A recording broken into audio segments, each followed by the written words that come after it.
if you're thinking about it, it's important that it's great that you're thinking about it.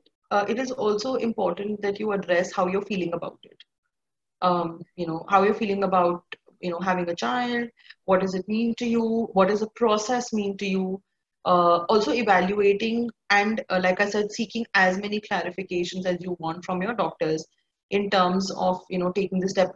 Also, one of the most important things that, we actually haven't spoken about is the economic pressure that these processes have Yeah, on yeah, couples also, especially young yeah, couples, because they're not cheap. These are not cheap treatments.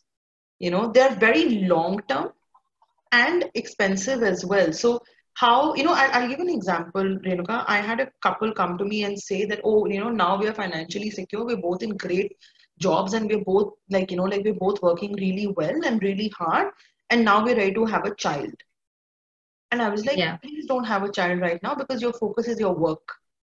yeah, You need to be very sure of that bringing a child into this world means a lot of responsibility. It has no, it's not either or, it's not an either or situation. It's not that you have to leave your work to be able to have a child, or and this is for both. I'm not, this is for the man and the woman. It is about taking the responsibility and being sure that you're ready and happy about that responsibility. So if you're going into a process of evaluation, it's important to sort of think about these things. Have a chat with your gynecologist, have a chat with each other, most importantly. Look at the concerns that both of you may have, and talk about it. And please don't be shy of seeking help.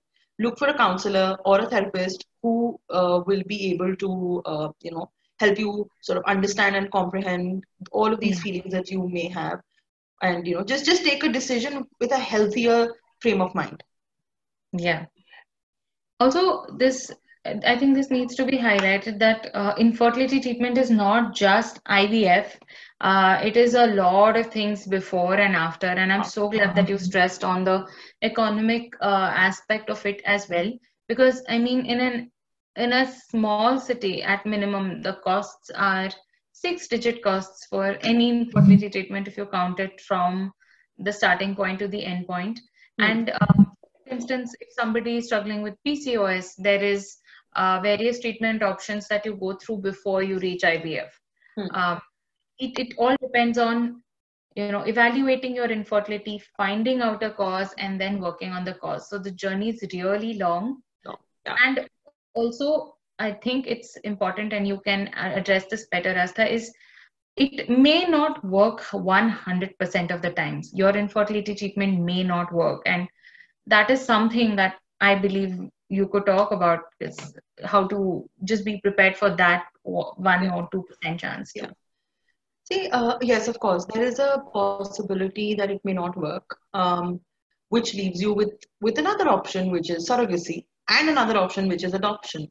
So there are options that you can explore as a couple to have a baby.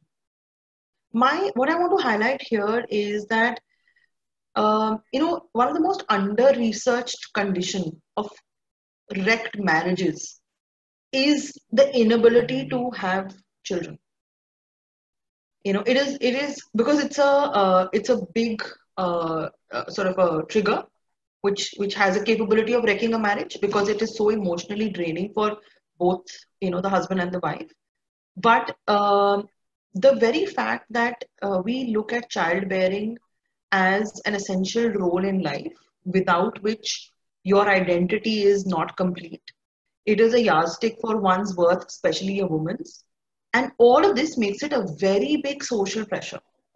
Yeah, Now, like I'd emphasized on this earlier as well, I'm going to, talk about it again, that if that is the reason why you're having a baby, then you're going to then you're putting yourself into a lot of pressure, right? Then you're putting yourself into a lot of turmoil because you're constantly fighting with, with an trying to attain an identity which you don't have.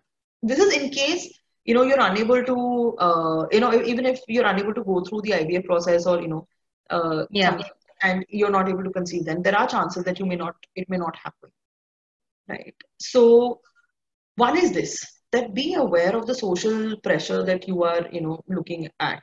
Like, what are is it really a social requirement that you have to fulfill your identity? Because a child is not your identity, right? A child Yeah.